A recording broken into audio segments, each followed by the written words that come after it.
Ready? नमस्कार साथियों, शिक्षा मंत्रालय में आग लग गई है। कल आपने मन की बात सुनी, उसमें आपने रेसिपी सुनी, जलजीरा कैसे बनाया जाता है, आम पाना कैसे बनाया जाता है, आम की वैरायटीज क्या होती हैं, गर्मी में पानी पीना चाहिए। ये प्रधानमंत्री का राष्ट्र के नाम कल संदेश था। राष्ट्र में क्या हो रहा है, अब उस पर थोड़ा नजर डालते हैं। लगातार एक के बाद एक पेपर लीक की घटनाएं हम रोज देखते हैं। आत्महत्याएं होती हैं, नौजवानों की आत्महत्याएं होती हैं। सीबीएसई में बड़े बड़े इन्वेस्टिगेटर्स जो नहीं कर पाए, सीबीएसई जो खुद नहीं कर पाई, एक 19 साल के बच्चे ने, एथिकल हैकर ने पूरा सिस्टम आप सबके सामने खोलकर रख दिया। प्रधानमंत्री हमें सिखाते हैं कि गर्मी में पानी पीना चाहिए। थोड़ा चुल्लू भर पानी अगर धर्मेंद्र प्रधान जी के पास भेज देते तो देश का थोड़ा भला हो जाता। देश के नेता प्रतिपक्ष राहुल गांधी जब कुछ पोस्ट करते हैं, जब कुछ बोलते हैं, जब कुछ वीडियो निकालते हैं, और प्रधानमंत्री, इन दोनों की बातें आप सुन लीजिए, आपको स्पष्ट समझ में आ जाएगा कि जिसको देश चलाने की जिम्मेदारी है वो आम की वैरायटीज डिस्कस करता है, और जो विपक्ष में है उसको चिंता है देश के नौजवान की, देश के भविष्य की। और जिन बच्चों को हमारे प्रधानमंत्री, हमारी सरकार, अरे ये तो कल के बच्चे हैं करके डील करते हैं, उनको इस तरीके से देखते हैं, उन बच्चों का आज और कल आप तबाह कर रहे हैं। पिछले 2 साल में NEET, NET, CUET, JEE Mains और अब बीपीएससी, तमाम परीक्षाओं में लाखों नौजवानों के क्या हुआ, धांधली के वो लोग शिकार हुए, नौजवान। लेकिन बात सिर्फ कॉम्पिटिटिव एग्जाम्स की नहीं है। स्कूली शिक्षा, सीबीएसई, जिसको लोग प्रतिष्ठित मानते थे, अब बात स्कूलों तक आ गई है। आप लोग क्या चाहते हो मोदी जी, कि बोर्ड एग्जाम्स में घपला, फिर कॉम्पिटिटिव एग्जाम्स में घपला, फिर एम्प्लॉयमेंट में बीपीएससी जैसी सर्विस कमीशंस में घपला? आप चाहते क्या है कि नौजवान आपके लिए तैयार हो जाएं, वो अनपढ़ रहें, वो जाहिल रहें, बेरोजगार रहें और संघ की शाखाओं में जाएं, और हमारे त्योहारों पर मस्जिदों के सामने डीजे पे नाचें? यही चाहते हैं आप? If there is one manufacturing sector which is doing well in this country, it is the manufacturing of these foot soldiers for RSS, whose future is being destroyed deliberately so that they can dance to the tune of DJ outside mosques and polarize the society. Is this what you want? If you want this, you're doing very well. It was shocking to see the Prime Minister yesterday, and for the first time, and I'm being very honest, actually for the second time, I heard Man Ki Baat. 134 episodes, I heard the first one and I heard the one which was televised yesterday. Thinking and hoping against all hopes that the Prime Minister will talk about CBSE, will talk about NEET, will talk about the destruction of the future of our youth. No. He discussed the varieties of mangoes. He discussed the recipes of jaljeera. He discussed, as if we don't know, the need to have water during summers. Thank you, Prime Minister. And you compare what the Prime Minister does every day in his public utterances, in his posts, social media posts, with what Mr. Rahul Gandhi has been doing for the last 1 week, 10 days. You see the difference. And you then start wondering, does the country deserve this man as a prime minister? The man who is teaching us how to have water in summers? Is this what the Prime Minister of India is supposed to do in the midst of a crisis that our younger generation is facing? And this is a crisis which will be an everlasting crisis because the entire generation gets destroyed. Their future gets destroyed. अब एक नारा था, न खाऊंगा न खाने दूंगा। मुझे लगता है वो नारा गलत था। न पढ़ूंगा न पढ़ने दूंगा, यह है असली नारा, और यह पूरे कैबिनेट का नारा है। आप तमाम मंत्रियों के ट्वीट्स उठाकर देख लीजिए, फेसबुक पोस्ट, इंस्टा, जो भी देखना है देख लीजिए। किसी एक मंत्री के मुंह से निंदा निकले सीबीएसई की, शिक्षा मंत्रालय की, तो मैं मान जाऊंगा। एक धर्मेंद्र प्रधान जी हैं। अरे साहब, आप पर सवाल पूछे जा रहे हैं, आप जवाब दीजिए। कहते हैं राहुल गांधी फ्रस्ट्रेटेड है। जी हां, राहुल गांधी फ्रस्ट्रेटेड है, कांग्रेस पार्टी फ्रस्ट्रेटेड है, पूरा देश फ्रस्ट्रेटेड है। क्यों फ्रस्ट्रेटेड है ये पूछिए। क्योंकि आप देश की मौजूदा पीढ़ी के साथ खिलवाड़ कर रहे हो, इसलिए फ्रस्ट्रेटेड है। और ये फ्रस्ट्रेशन आप में दिखनी चाहिए, आप में नहीं दिखती। क्यों नहीं दिखती? ये सवाल हम आपसे पूछते हैं। क्या रिश्ते हैं आपके इस कंपनी के साथ जिसके बारे में रोज कुछ ना कुछ चर्चा हो रही है? अभी उस पर आऊंगा मैं। क्या रिश्ते हैं आपके? क्या व्यावसायिक रिश्ते हैं, सामाजिक रिश्ते हैं, कौन से रिश्ते हैं? और मैं ये क्यों बोल रहा हूं? किसी कारण से और पूरी जिम्मेदारी के साथ बोल रहा हूं। सीबीएसई पर थोड़ी चर्चा और करनी चाहिए आज।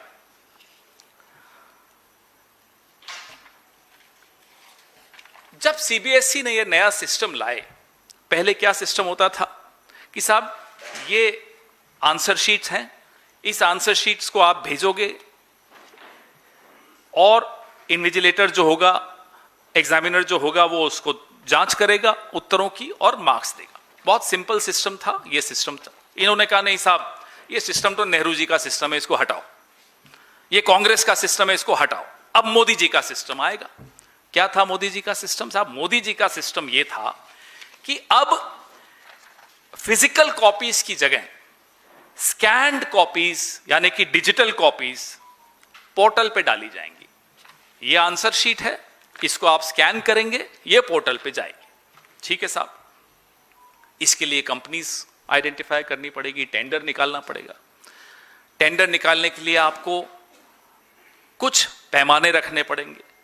They have to be some standard operating procedures.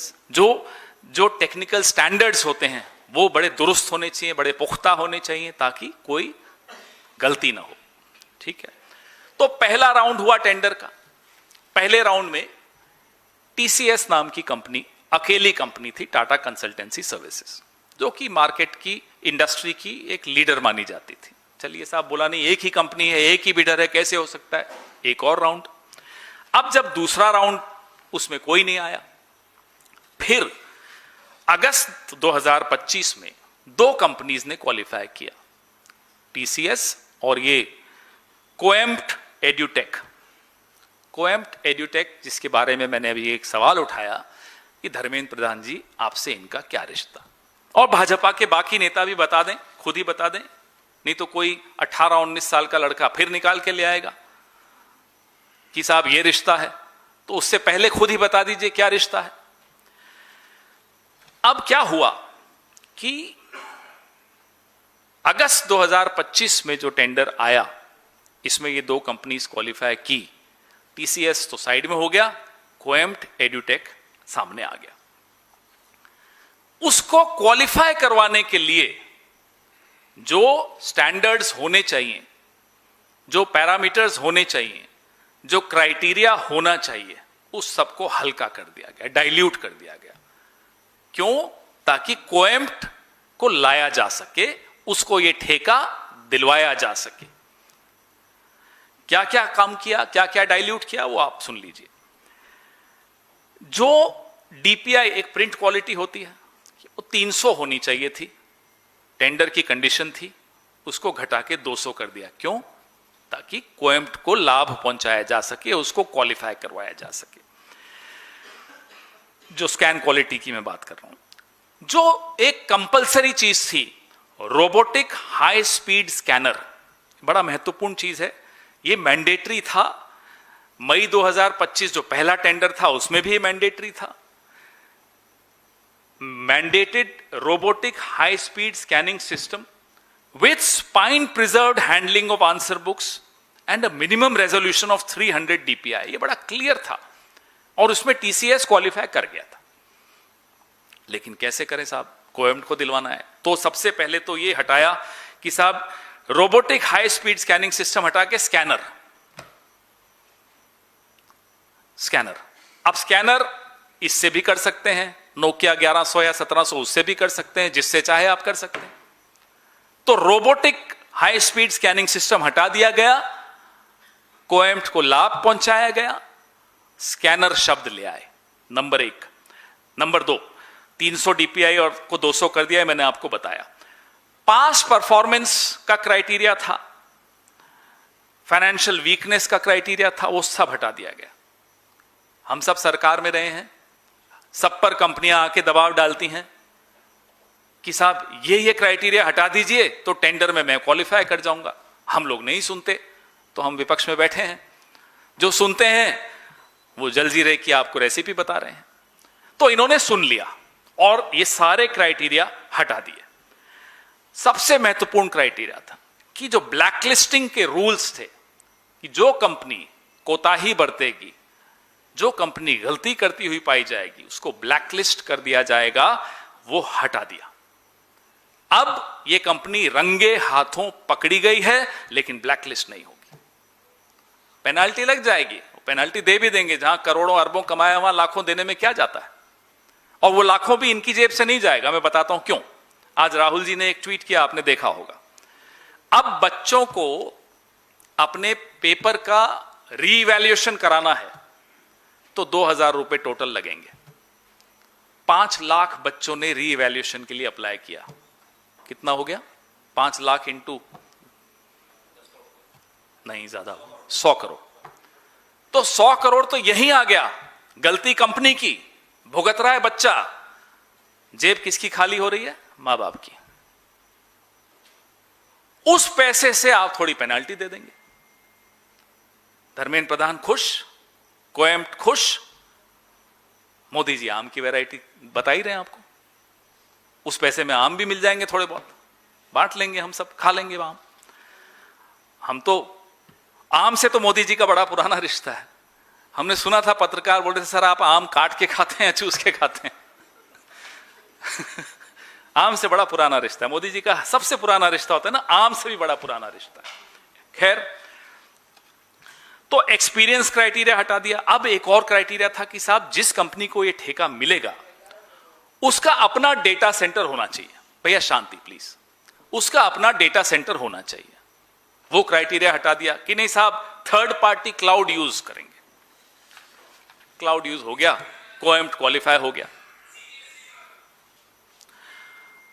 अब साइबर सिक्योरिटी पे आ जाइए। इस सरकार को दूर दूर तक कोई चिंता साइबर सिक्योरिटी की नहीं है। बच्चों के सारे डिटेल्स, टेलीफोन नंबर्स, सब कुछ कॉम्प्रोमाइज हो गया, क्योंकि कोई सिक्योरिटी नहीं थी। पासवर्ड उसी वेबसाइट को आप अच्छी तरह गहन दृष्टि से देखेंगे तो पासवर्ड खुद ही मिल जाएगा आपको। बच्चे ने करके दिखा दिया, सारे डेटा सब कुछ बाहर। तो और ये एक एथिकल हैकर ने किया है, कोई एक्सपर्ट ने नहीं किया। Answer sheet, educational documents, payment records, phone numbers, emails, transaction records, सारे डिटेल्स सार्वजनिक क्षेत्र में आ गए, पब्लिक डोमेन में आ गए। करोड़ों करोड़ों लोगों के सारे डिटेल्स आपके पास हैं। अब कोई शिकायत आती है किसी विभाग की, किसी मंत्रालय की, किसी संस्था की, तो उस संस्था को क्या करना चाहिए? उस संस्था को उस शिकायत को दूर करना चाहिए या सवालों के जवाब देने चाहिए। लेकिन क्या हुआ, सीबीएसई ने क्या किया? सीबीएसई तो खैर क्या, हिज मास्टर्स वॉइस हैं, ऊपर से कहा होगा, ऊपर मतलब धर्मेंद्र प्रधान के ऊपर आम वाले भाई साहब मोदी जी, उन्होंने कहा होगा, किसी न किसी ने कहा। सीबीएसई ने एक स्क्रिप्ट बनाई, सारे स्कूल्स, प्रिंसिपल्स, सबको दिया टॉकिंग पॉइंट्स कि भाई ये जो क्रिटिसिज्म हो रहा है ना, इसको दबाओ। और एक, माफ कीजिएगा, अपने आप को पत्रकार कहते हैं लेकिन अब वो ब्रोकर हैं या पार्टी हैं हमें नहीं मालूम, बच्चे को बोला ये तो पाकिस्तानी है।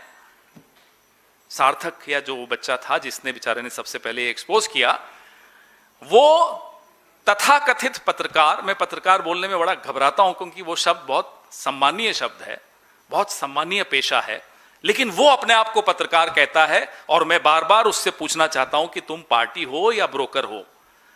बच्चे को कहा ये पाकिस्तानी है, राष्ट्र विरोधी है। उसी बच्चे ने सारी पोल खोलकर रख दी। आप कितने ही स्क्रिप्ट्स बांटो अपने तथाकथित पत्रकारों को, अपने प्रिंसिपल्स को, जो आपके ऊपर निर्भर करते हैं अपनी सैलरी के लिए, उनको, हकीकत आपके सामने आ गई। और अब सवाल लोग पूछ रहे हैं कि साहब रिश्ते बताइए क्या हैं। अब कुछ लोग कहते हैं कि धर्मेंद्र प्रधान जी से पारिवारिक रिश्ते हैं, हमें नहीं मालूम है या नहीं है, या तो आप लोग बताएंगे या फिर कोई 18-19 साल का बच्चा बताएगा।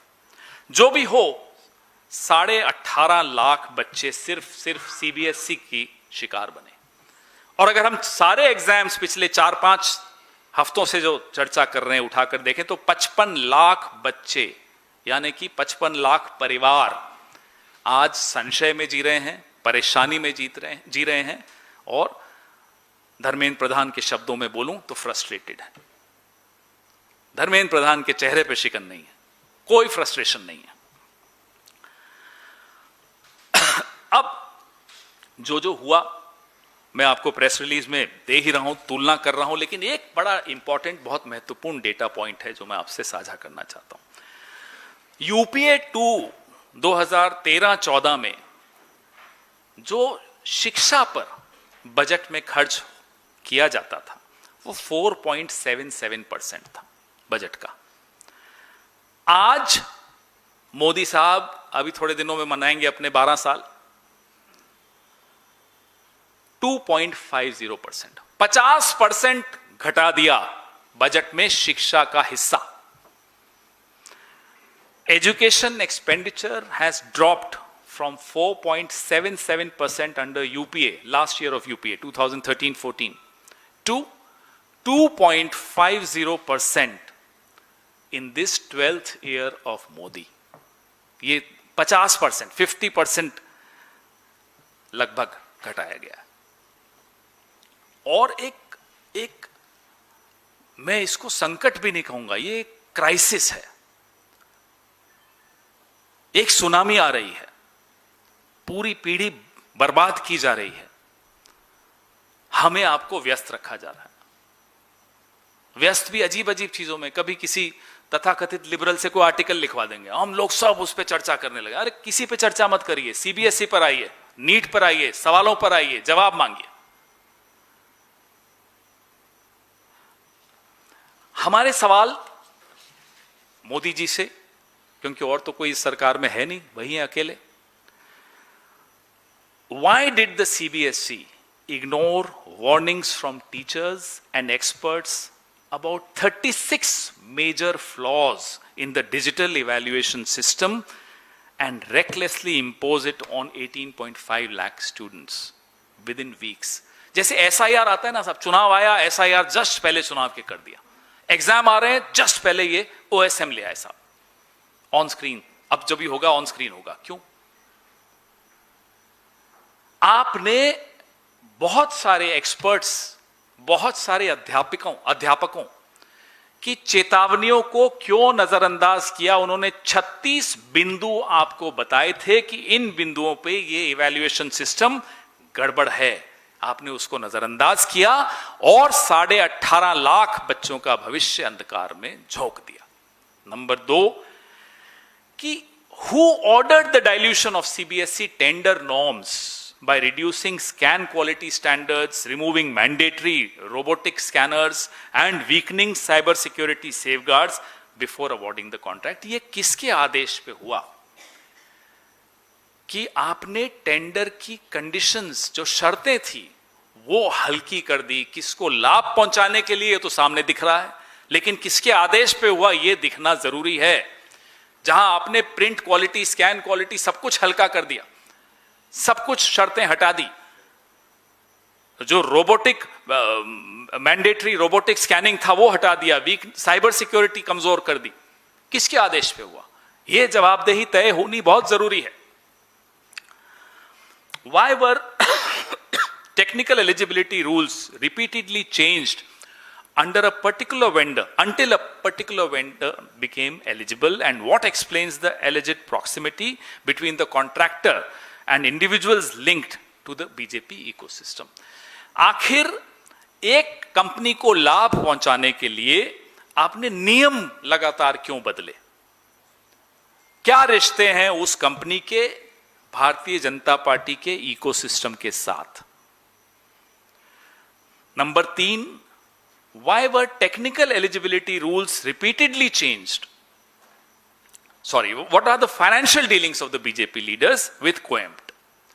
जो भारतीय जनता पार्टी के नेता हैं, वो धर्मेंद्र प्रधान हो, अन्य भी हैं, कईयों के साथ फोटो साझा हो रही हैं। फोटो पे हम ज्यादा गंभीरता से नहीं लेते, फोटो किसी के भी साथ किसी की आ जाती है, वो छोड़िए, लेकिन रिश्ते हैं भारतीय जनता पार्टी के नेताओं के, धर्मेंद्र प्रधान के, कोएम्प्ट नाम की कंपनी, कोएम्प्ट एड्यूटेक नाम की कंपनी के साथ क्या रिश्ते हैं कि उसको टीसीएस से भी ऊपर आपने तरजीह दी, तवज्जो दी, उसको प्रेफरेंस दिया? क्या कारण है?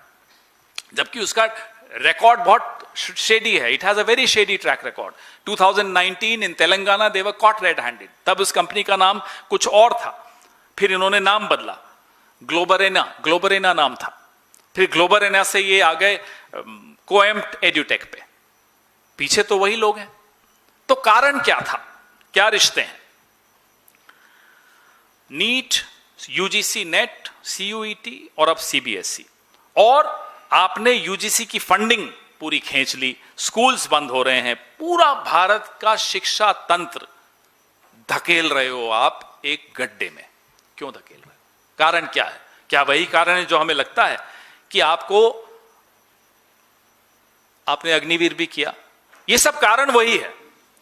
कारण है कि आपको एक फौज चाहिए नौजवानों की, जो बेरोजगार हों, जो कुंठित हों, जिनके पास और कोई काम न बचे, जो अनपढ़ रह जाएं, जो बेकार हों, और उस कुंठा में फिर आप उनसे जो चाहे वो करा सकते हो। आप दंगे करवा सकते हो, आप मस्जिदों के सामने डीजे से नचवा सकते हो, उन्हें नारेबाजी करवा सकते हो, आग लगवा सकते हो, क्या चाहते हो ये बताओ? क्यों इस देश के साथ खिलवाड़ कर रहे हो? It is considered to be the youngest country in the world, but you are making it the most frustrated country in the world, the most frustrated youth of the world. और उस नौजवान को फिर आप गाली देने पे उतारू हो जाते हो जब वो आपसे सवाल पूछता है। आपको जेन जी से दुश्मनी क्या है, यही हम जानना चाहते हैं। जेन जी का नाम सुन के आप थर थर कांपते हो, फिर उनका भविष्य तबाह करते हो, क्यों? अब आपके सवाल।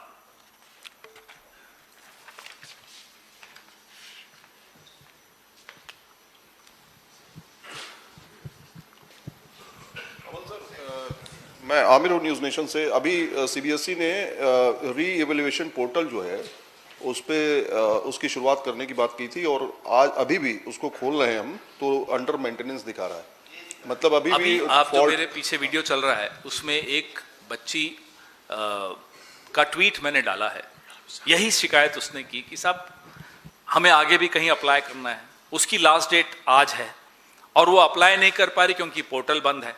ऐसे हजारों लाखों केसेस हैं जहां पोर्टल बंद है, सीबीएसई हाथ खड़ा कर देगी, धर्मेंद्र प्रधान हमें फ्रस्ट्रेटेड कह देंगे, मोदी जी आम खा लेंगे, खत्म। इनका क्या होगा?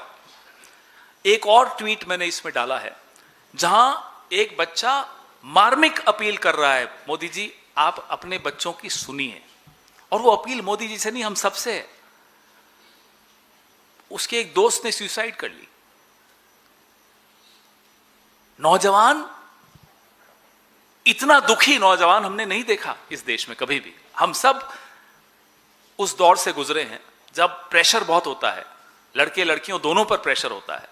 एक उम्र की दहलीज पार करके हम टीनेज खत्म करके 20 की उम्र में आ रहे हैं, 19 की उम्र में आ रहे हैं, 21 की उम्र में आ रहे हैं। वैसे ही प्रेशर बहुत होते हैं, समाज के प्रेशर बहुत होते हैं, परिवार के प्रेशर बहुत होते हैं।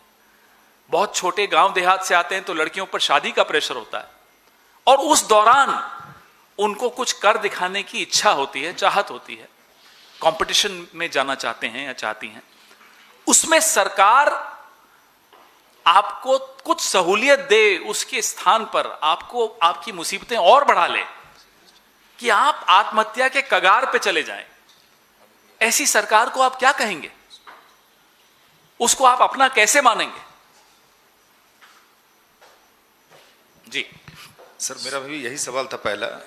ये CBSE x tends deadline for scanned answer book request amid website disruption. अब ये भी आया कि वेबसाइट में दिक्कत है, तो जो लोग भी इवैल्यूएशन की मांग करें उनको अब ज्यादा समय लगेगा, डेडलाइन बढ़ गया है। साहब, अगर हम और आप प्रेशर डालेंगे तो कहेंगे चलो 2 दिन और बढ़ा दिए। बात वो नहीं है, बात यह है कि सफर कौन कर रहा है। धर्मेंद्र प्रधान तो नहीं सफर कर रहा, मोदी जी तो आफूस आम खा रहे हैं या लंगड़ा आम खा रहे हैं, कोई भी खा रहे हैं। कौन सफर कर रहा है? सफर ये 18.5 लाख बच्चे और उनके माता पिता कर रहे हैं। सीबीएसई एक एस्पिरेशनल क्लास है, जो राजीव जी ने सपना देखा 21वीं शताब्दी का, एक एस्पिरेशनल क्लास को अपील किया। उस एस्पिरेशनल क्लास को पहले कदम पर ही ठोकर लग जाए तो वो क्या एस्पायर करेगी साहब, और क्या हासिल करेगी वो एस्पिरेशनल क्लास? तो इस चीज की चिंता तो सबको करनी पड़ेगी कि पहले कदम पे आप उनको गिरा रहे हो और फिर उनसे उम्मीद करो कि दौड़ लगाएंगे, देश को आगे ले जाएंगे, खुद आगे बढ़ेंगे। कैसे बढ़ेंगे? तभी ना हर साल इतने लोग अपनी इन्वेस्टमेंट्स हिंदुस्तान से उठाकर बाहर ले जा रहे हैं। उन्हें दिख रहा है क्या हो रहा है। I don't blame them. Sir, उच्चतम न्यायालय ने जब जवाबदेही तय करने की बात कही तो सरकार की तरफ से कहा गया कि प्रधानमंत्री खुद अब इस पर नजर रखेंगे। तो क्या आपको लगता है कि आगे के लिए ये लीकेज नहीं होगी, या जिस कंपनी को जो ही सुना सब डर गए और ज्यादा?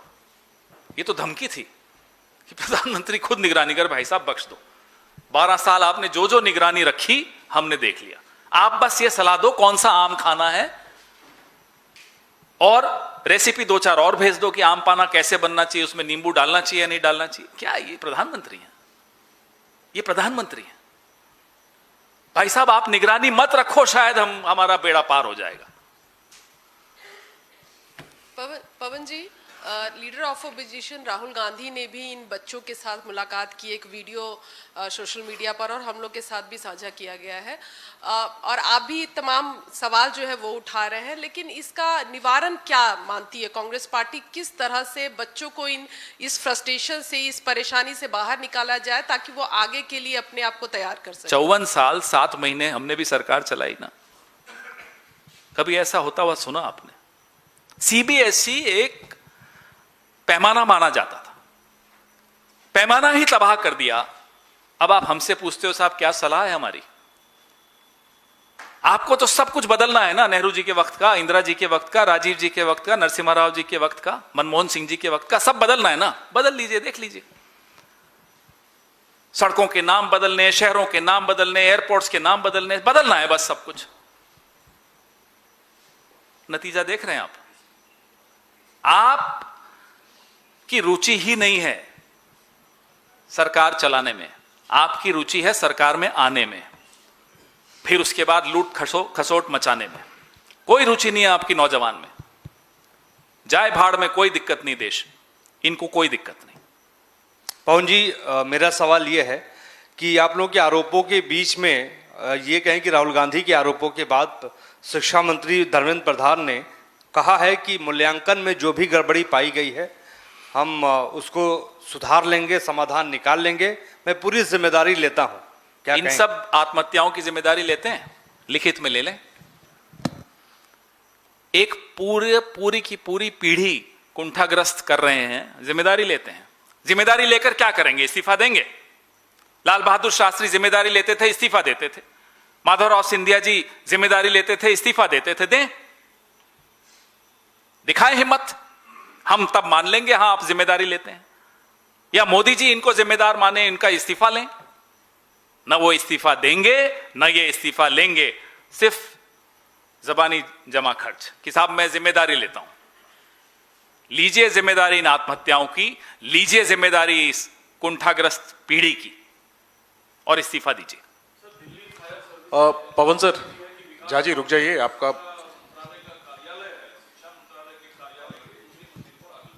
मैंने तो प्रेस वार्ता शुरू करते ही बताया आपको कि साहब आग लगी है।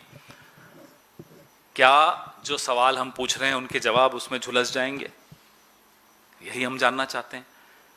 इस वक्त पे शिक्षा मंत्रालय के दूसरे माले पर आग लगना संयोग है या प्रयोग है, ये हम जानना चाहते हैं। सर, जो विवादित कंपनी है, जो विवादों में आई है, उसका मुख्यालय हैदराबाद में है।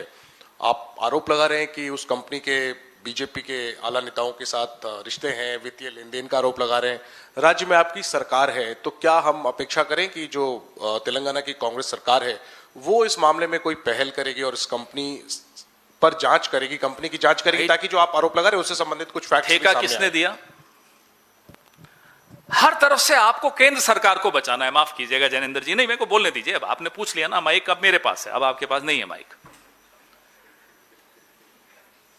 अब बोलेंगे साहब हैदराबाद में जिस वार्ड में ये कंपनी है उसमें बीआरएस की कॉर्पोरेटर है, अब बीआरएस की जिम्मेदारी डाल दो। बीजेपी को बचाना है।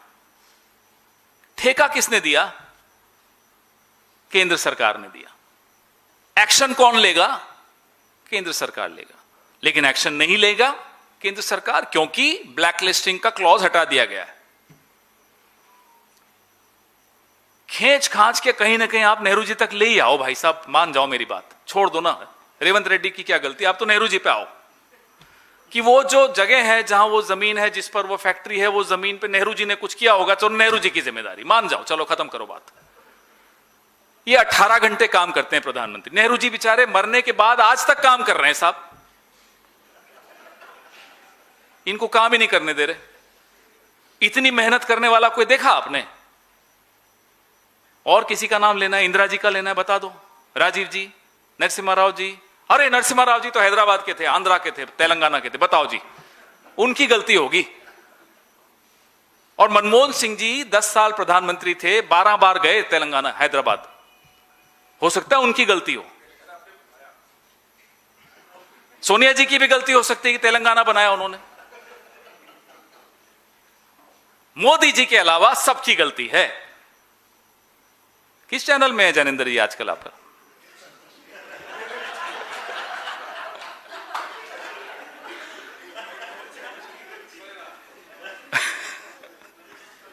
भूल गया था इसलिए पूछा। पवन जी, सवाल ये है कि इनका जो सिस्टम इन्होंने जो नया बनाया, और वो जाहिर सी बात है कि इसमें कहने में कोई आपत्ति नहीं होना चाहिए, क्योंकि यहाँ जितने भी बैठे हैं हम पेरेंट्स भी हैं और दर्द सबका है कि इन्होंने सिस्टम के साथ खेलवाड़ की है, बच्चों के साथ खेलवाड़ किया है। लेकिन क्या जो पुराना सिस्टम, ये जब इनका सिस्टम फेलियर हो गया तो इस बात के लिए क्यों आमादा है कि दोबारा पैसे लेकर के बच्चों से उसी तरीके से एवोल्यूशन कराएंगे? क्या पुराने सिस्टम से एवोल्यूशन नहीं करा सकता? एक बच्ची से पर्सनली मैं जानता हूँ, उसके IIT में 90% नंबर आए, 85% प्लस थे, और वो 3 सब्जेक्ट्स में फेल है। उसके मदर फादर की 5 लाख फीस जमा हो गई और बुरी तरह से परेशान है वो, जो अदिति शुक्ला, चंडीगढ़ से नाम उसका, जो तो क्या दोबारा से इवैल्यूएशन पुराने तरीके से नहीं हो सकता? क्यों नए सिस्टम के पीछे पड़े हुए हैं? हाँ, ये तो बात आपकी बहुत सही है, जायज बात है। पोर्टल रिपेयर हो रहा है या पोर्टल काम नहीं कर रहा तो पोर्टल के खुलने की इंतजार कर रहे हैं, कह रहे हैं साहब थोड़े दिन और, 2000 रुपए अभी भी लेंगे बच्चों से रिवैल्यूएशन के। कंपनी को कोई नुकसान नहीं होना चाहिए, खत्म। इनका दिमाग में सिर्फ एक ही चीज है, हमारे दोस्त को कोई नुकसान नहीं होना चाहिए, देश के नौजवान का कोई नुकसान हो जाए कोई फर्क नहीं पड़ता। हो गया, कोई बाइट्स नहीं अब, ठीक है।